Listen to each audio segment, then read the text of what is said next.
ഇതേ നമ്മുടെ ബ്രദറിൻ്റെ മോൾക്ക് വേണ്ടിയിട്ട് നമ്മൾ എന്താ പറയുക മൂന്നാമത്തെ ബർത്ത്ഡേക്ക് വേണ്ടിയിട്ട് നമ്മൾ ചെല്ലുമ്പോൾ സർപ്രൈസായിട്ട് കൊണ്ട് കൊടുക്കാൻ വേണ്ടിയിട്ട് തയ്യാറാക്കിയ കേക്കായിരുന്നു കേട്ടോ. അപ്പോൾ ഞാൻ കഴിഞ്ഞ വീഡിയോ പറഞ്ഞിട്ടുണ്ടായിരുന്നു നമ്മൾ ഓവനകത്ത് കേക്ക് ബേക്ക് ചെയ്യാൻ വെച്ചപ്പം കറണ്ട് പോയിന്ന്. ഇതിപ്പോൾ ഒന്നും രണ്ടും മൂന്നാമത്തെ തവണയൊന്നുമല്ല എനിക്കിങ്ങനെ സംഭവിക്കുന്നത്. എനിക്ക് തോന്നുന്നു ഞാൻ എപ്പോഴൊക്കെ കേക്ക് ചെയ്യാൻ ബേക്കാക്കാൻ ഓവന് വെക്കുന്നുണ്ട് അപ്പോഴെല്ലാം എനിക്ക് ഓരോരോ പണികൾ കിട്ടിക്കൊണ്ടിരിക്കും കേട്ടോ.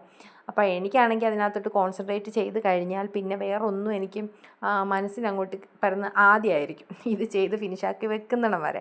അപ്പോൾ നമ്മളിത് ചെയ്തപ്പോൾ എനിക്ക് സ്പഞ്ചിനകത്ത് അത്ര വലിയ സാറ്റിസ്ഫാക്ഷൻ വന്നില്ല എങ്കിലും ശരി തന്നെ നമ്മുടെ വീട്ടിലെ യൂസ് അല്ലേ. അപ്പോൾ പിന്നെ വേറെ കാര്യങ്ങളൊന്നുമില്ല, ബിറ്റർ ടേസ്റ്റോ പിന്നെ എന്താ പറയുക ഹാർഡാവുകയോ ഒന്നും ഉണ്ടായിരുന്നില്ല കേട്ടോ. അപ്പോൾ എപ്പോഴും ചെയ്യുന്നതിനെക്കാട്ടി ഒരു എന്താ പറയുക ഒരു കുറവ് സ്പഞ്ചിനകത്തുണ്ടെന്ന് എനിക്ക് തോന്നി. അപ്പോൾ അത്രയൊക്കെയാണ് കാര്യങ്ങൾ. അപ്പോൾ ഇതിൻ്റെ ഫുൾ വീഡിയോ ഞാൻ ഇടുന്നുണ്ട് കേട്ടോ. അപ്പം ഇഷ്ടപ്പെടുവാണെങ്കിൽ ലൈക്ക് ചെയ്ത് സപ്പോർട്ട് ചെയ്യണം കേട്ടോ. പിന്നെ കസ്റ്റമറിന് ഇഷ്ടപ്പെട്ടില്ല, കേക്കിന് ഫിനിഷിങ് പോരാ എന്നൊന്നും പറഞ്ഞ് ആരും വരണ്ട കേട്ടോ. അപ്പം ഇത് വീട്ടിലേക്കുള്ള കേക്കാണ്. അപ്പോൾ സബ്സ്ക്രൈബ് ചെയ്യാത്തതുകൊണ്ട് സബ്സ്ക്രൈബ്